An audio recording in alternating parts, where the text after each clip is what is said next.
What's up YouTube, this is World Black Ops Pro, and today I'm going to talk about what exactly Black Ops 3 needs to do to save the COD franchise, because although things are looking a little bleak for Call of Duty, like, instead of the future is black, it should be the future is bleak, and my last video kind of went into that, how the Call of Duty franchise may very well be dead, but, you know, at least there's a little bit of optimism still left in me. Hopefully, you know, Call of Duty Black Ops 3 can actually save the series, and I'm going to go into exactly what Black Ops 3 needs to do to yeah, just do this, that. Now, in the background, you're going to see some Black Ops 1 gameplay, so I hope you enjoyed that. Now, Black Ops 1 definitely did a lot of things right, and Black Ops 3 wants to have any chance of success, they should definitely go back to the Black Ops 1 formula. Now, I will state this: if Black Ops 3 is anything like AW, if it plays anything like AW, if it just formatted any way like AW, the game will fail, like utterly fail. Now, it's not just the exosuits, there's a lot of other problems with AW. Now, the exosuits, some people think the community is pretty divided about it, but no, the community is actually more unanimous about this than you may think. Not very many people like exosuits, and I'm going to go into why that is. Well, the Chaotic Silencer did a poll earlier today about, do you want exosuits in Black Ops 3, right? Of the nearly 13,000 people that voted at that point when I went on there, 85% of them said no, we do not want exosuits, as compared to the 15% that said yes, we do like exosuits, we want them in the next Call of Duty.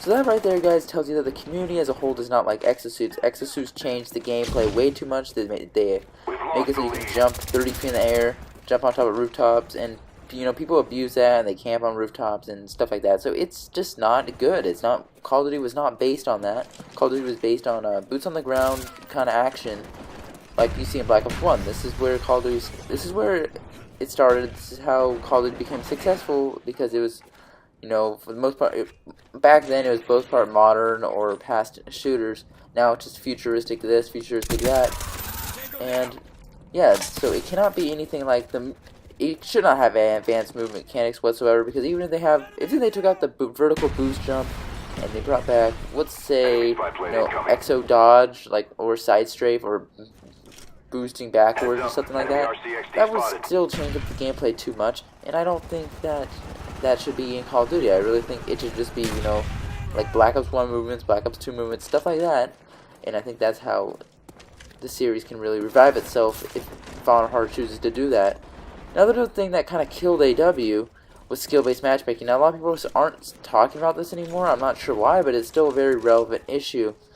You know, because I've noticed myself, because you feel like you have to try 100% of the time, and when you have to try 100% of the time, that's not fun. It really isn't. There's no really reason why I feel like I want to grind in Call of Duty. It's not. Call of Duty's not grinding clean. You're supposed to get, you know, instant satisfaction from getting like a double kill or triple kill and going on those massive kill streaks. But you just can't do that with AW. Not only because of the exosuits and people jumping 30 feet in the air, you have to watch, like, people are shooting at you from like 180 different directions. No, it's not only that. You're facing against the sweatiest of the sweaty all the time. And all they're using is the Val 27 and the ASM-1.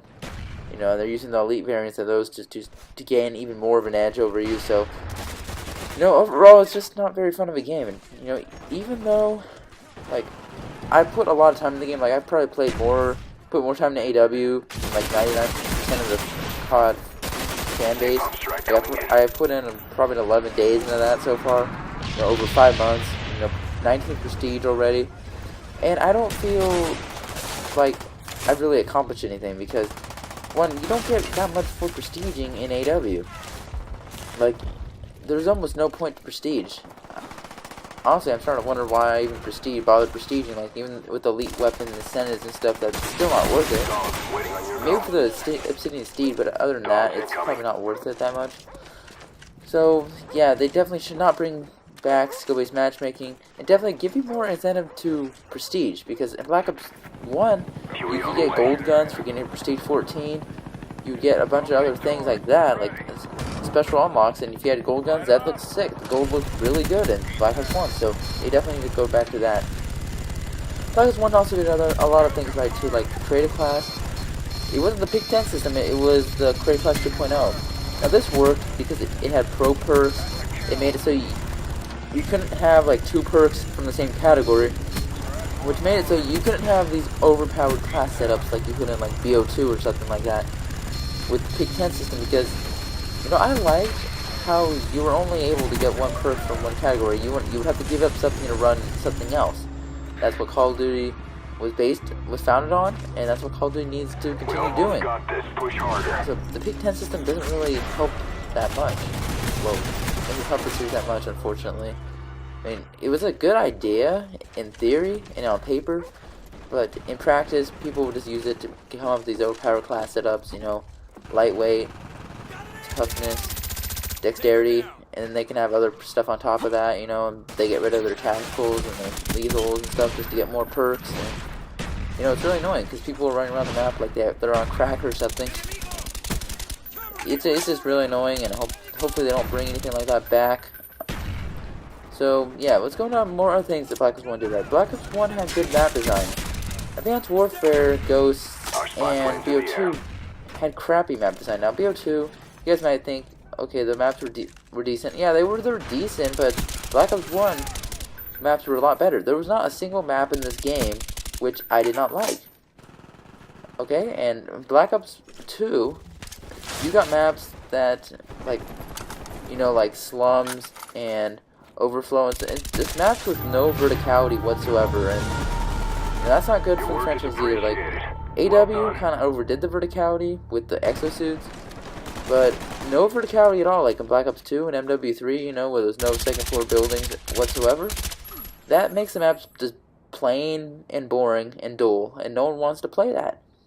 Absolutely no one does. That's why MW3 had problems retaining its fan base, like, just a few months into the game, kind of like AW, because, you know, the maps just weren't fun to play. And, you know, Black Ops 1 had some of the best maps ever made, like Nuketown, like Firing Range, and even Summit. Now, I'm personally not a fan of Summit, but I understand why people like it. It's a fast-paced map, and it flows really well.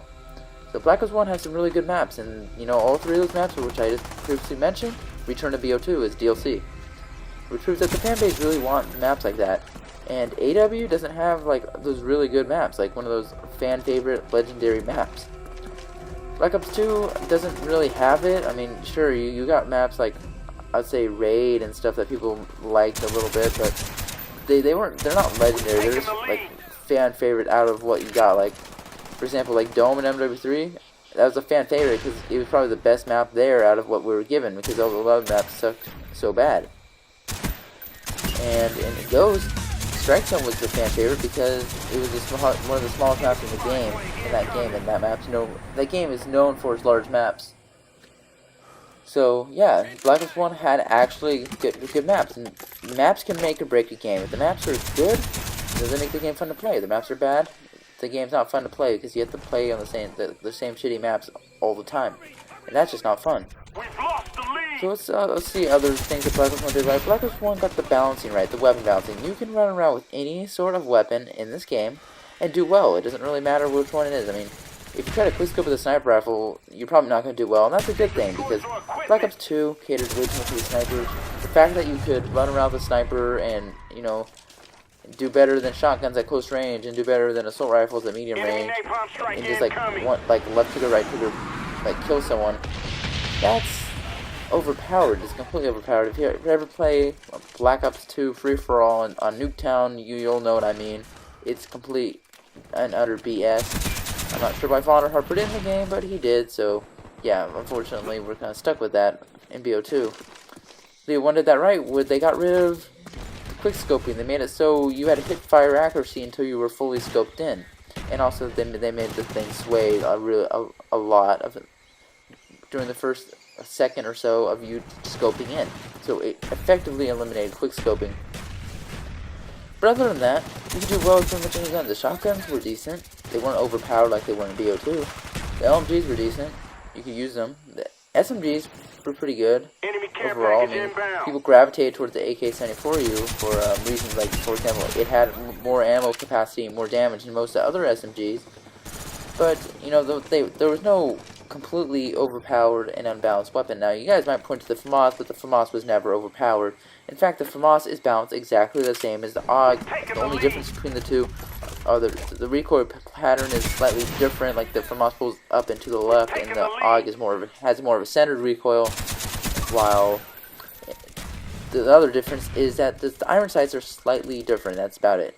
And that's really the only differences between the two. And everyone focused their attention on the FAMAS and instead of the AUG. And the only reason people gravitated towards the FAMAS was because it was unlocked at level 14 compared to level 26. So people who just got the game are going to gravitate towards the one they unlocked first. That's exactly why that gun was thought to be overpowered, but it's not actually. It just had a slightly higher time to kill because of the rate of fire, but other guns, it's like the AK, the Galil, they had higher damage and more manageable recoil, so that kind of balanced out there. So there was no extremely overpowered gun in this game, that gun that just dominated everything else. And you didn't always have to run your Treyarch setup. You can run whatever. You can have fun. You can run around with a crossbow or ballistic knives if you wanted to. I mean, that's how Black Ops 1 was structured, and there was no skill-based matchmaking in this game, guys, so you could run around literally anything. You didn't have to run a FAMAS all the time. You didn't have to run the AK-74U. You could pretty much do whatever. Like, I'm running an M60. I'm doing pretty well with it. And, yeah, that's pretty much that's one of the fun things about this game, like, about Black Ops 1 and about the series as a whole, is when you can try out new setups, you know, have fun.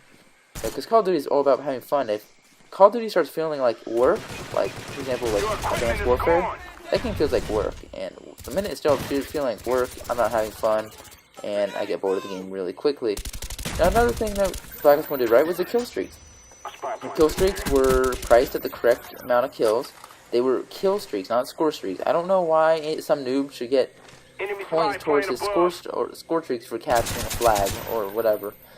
I don't think it should be based on that, because that doesn't take any skill, really. That just, okay, if you play the game hard, you'll get something, and that's not how it should be. It should be more of a skill-based thing. Like, kill streak, you actually had to go out and get the kills yourself, and they didn't stack. That was kind of a good thing. And now, I would like the cycle to repeat itself after you get your max streak, because you're only allowed to get your max streak once per life, or you're only allowed to get your streak once per life, so if your max streak is the dog, you can't you can't get the dog until you die and you start a new streak. Like Black Ops 2 actually did something right, where they the streaks would continue to cycle after. So if your last streak was the swarm, you could get another swarm, provided that you get 1,900 more points.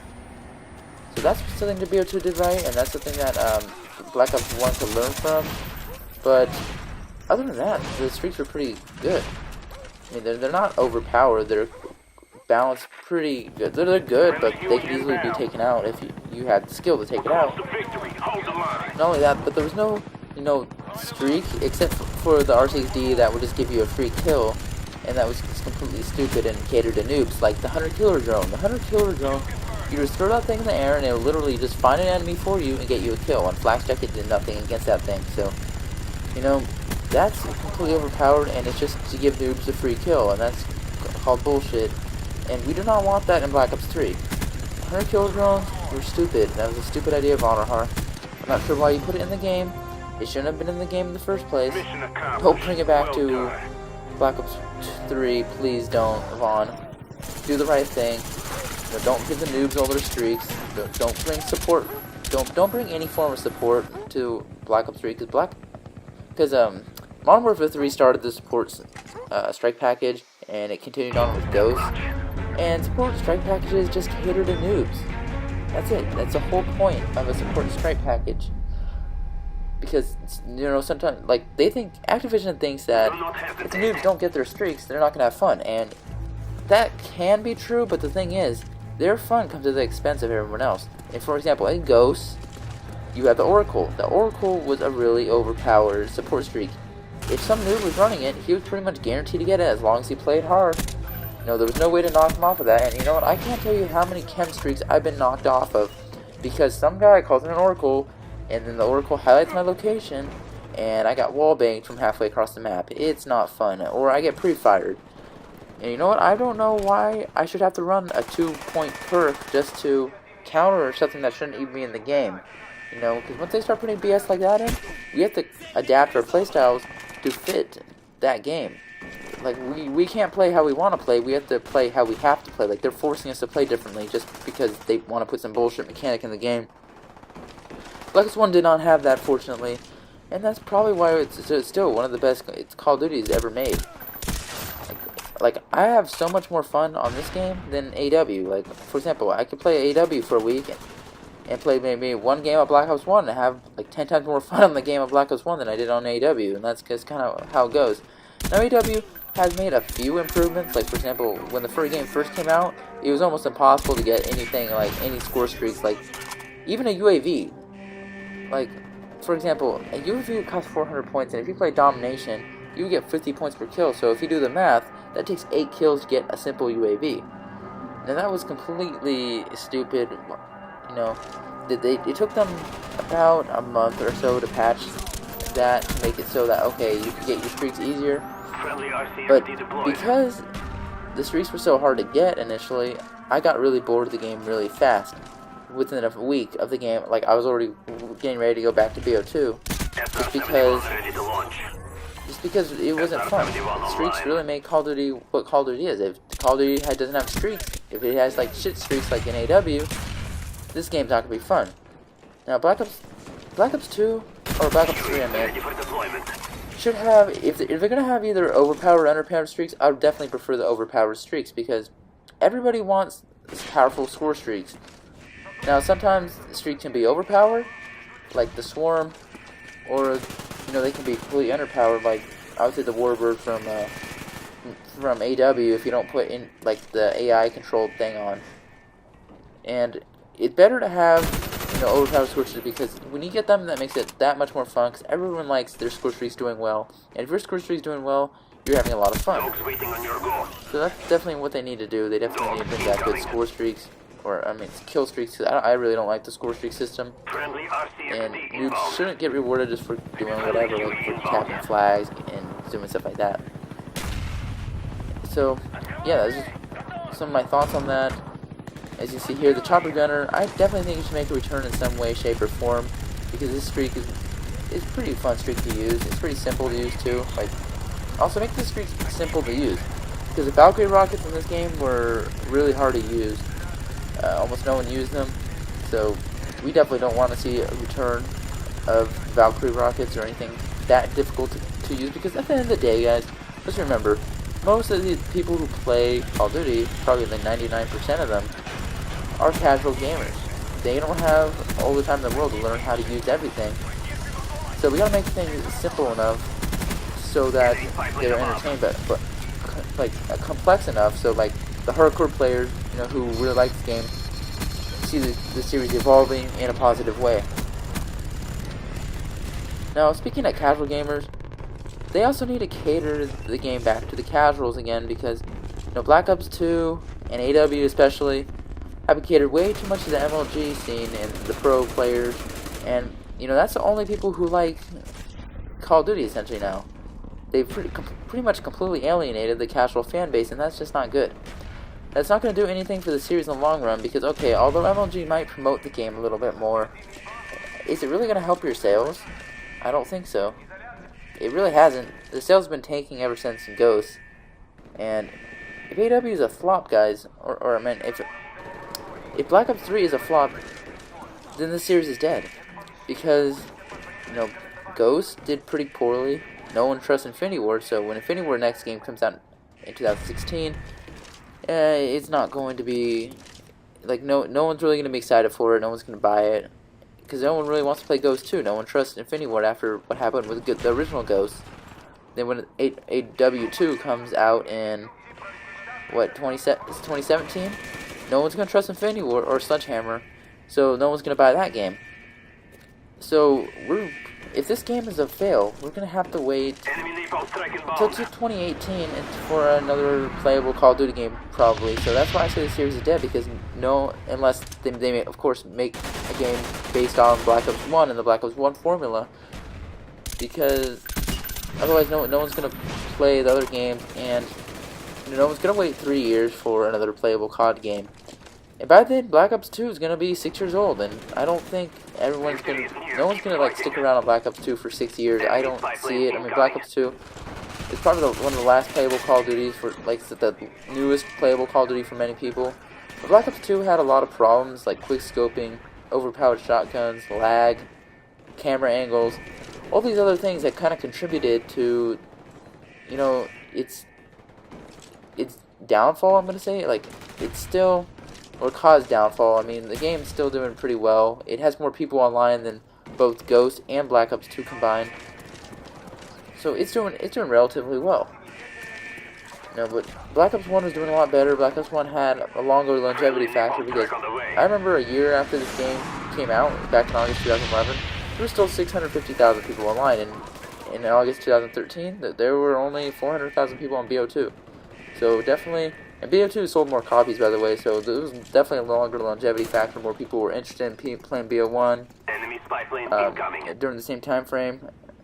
So anyway, guys, we're coming to the end of the gameplay here. So I hope you enjoyed the commentary. If you did, don't forget to like, favorite, and subscribe if you're new. And also, don't forget to share the video, because we should probably share this video, get the word out there that Black Ops 3 should be more like Black Ops 2. It should not have exosuits. It should not have all these advanced movement mechanics or anything like that. It should just go back to the basics. So, anyway, guys, hope you enjoyed the commentary. Thanks for watching. This has been World at War, and see you guys later.